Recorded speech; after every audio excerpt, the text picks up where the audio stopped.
Good morning everyone. মই কিবা এটা কথা ক'ব বিচাৰোঁ। মই এটা ষ্টৰি ক'ম, সেই ষ্টৰি অলপ বেলেগ হয়। তো বেলেগ ষ্টৰি মই ক'ম আজি ৰাজস্থানৰ বিষয়ে ক'ম। ৰাজস্থানটো যোনটো এটা গছ আছিলে, গছৰ কাহিনী আছে। গছৰ কাহিনীৰ পৰা বহুত বস্তু শিকিব পাৰিম। তো সেই গছৰ কাহিনীটো মই আপোনাক কিবা এটা ক'ম। তো ভিডিঅ'টো শেষলৈকে নিশ্চয় চাব আৰু বহুত কিছু বিষয়ে মানে গম পাব আপোনাক, ঠিক আছে। এটা মই ৰিয়েলিটিৰ কথা ক'ম, যোনটো ৰিয়েলিটি আমি সকলোৱে গম পোৱাটো নিশ্চয় জৰুৰী হয় আৰু এইটো ইচ এণ্ড এভৰি পাৰ্চন জানিবই লাগে, ঠিক আছে। তো এখন ডেজাৰ্ট এটা আছিলে। ডেজাৰ্ট মিনছ এটা মৰুভূমিত এটা বহুত ডাঙৰ গছ আছিলে। বহুত ডাঙৰ মিনছ বহুত আগৰ পৰা গছজোপা আছিলে আৰু হঠাতে এটা ধুমুহাত কি হ'ল, গছজোপা মাটিত পৰি গ'ল। আৰু ইয়াতে ষ্টৰিটো শেষ নহয়। যেতিয়া নেকি এই নিউজটো সকলোৱে গম পালে, খবৰটো গম পালে যে এটা ডাঙৰ গছজোপা আমাৰ কিবা ধুমুহাত পৰি গ'ল, তো তাক বচাবলৈ গোটেই গাঁৱৰ মানুহ প্ৰায় 100-200 মানুহ আহি গ'ল। Bulldozer machines and experts and বহুত সাধাৰণ মানুহ একেলগে গোট খালে, ঠিক আছে। কাৰণ তেওঁলোকে জানিছিল এটা গছ, a tree is not just a tree. সেই গছজোপা ছাঁ দিছিল, মানুহৰ জীৱন দিছিল আৰু বহুত মানুহৰ বাবে এটা আশা আছিল।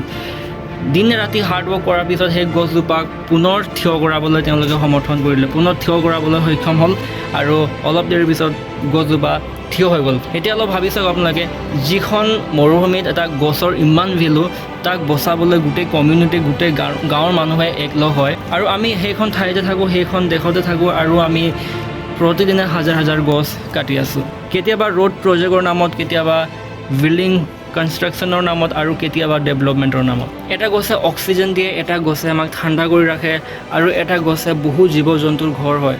ন' ট্ৰিজ ন' ফিউচাৰ। হয়তো যিদিনাখন আমি এই প্ৰকৃতিৰ ইম্পৰ্টেঞ্চটো বুজিম, সেইদিনাখন উন্নয়ন আৰু প্ৰকৃতি একেলগে আগবাঢ়িব।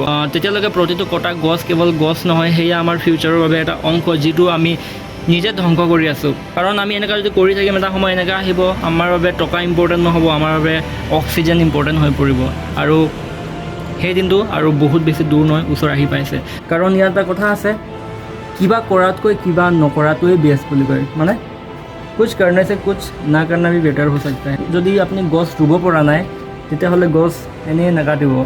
তো সেইটো ক'ব বিচাৰিছোঁ, যদি আপুনি এনে থাকে তেতিয়াহ'লে গছ এটা ৰুবলৈ চেষ্টা কৰিব। কাৰণ এটা গছে বহু বেছি ইম্পৰ্টেণ্ট আমাৰ কাৰণে, আমাৰ নেচাৰৰ কাৰণে আৰু আমাৰ নিজৰ জীৱনৰ কাৰণে, নেচাৰৰ কাৰণে বহুত বেছি ইম্পৰ্টেণ্ট হয়। সেইটো ভেলু আমি তেতিয়াহে বুজি পাম, যেতিয়া নেকি সেই গছে নেকি আপোনাক অক্সিজেন দিবলৈ এৰি দিব।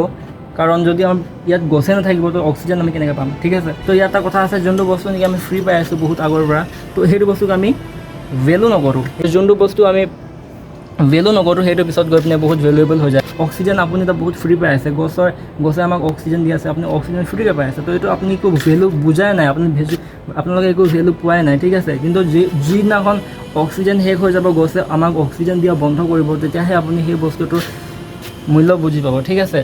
তো সেয়ে বেছি একো নকওঁ, বা ইমানে কওঁ। তো আজিৰ ভিডিঅ'টো ইমানে আছে আৰু মই এইটোকে কৈ মই ভিডিঅ'টো শেষ কৰিছোঁ, ঠিক আছে।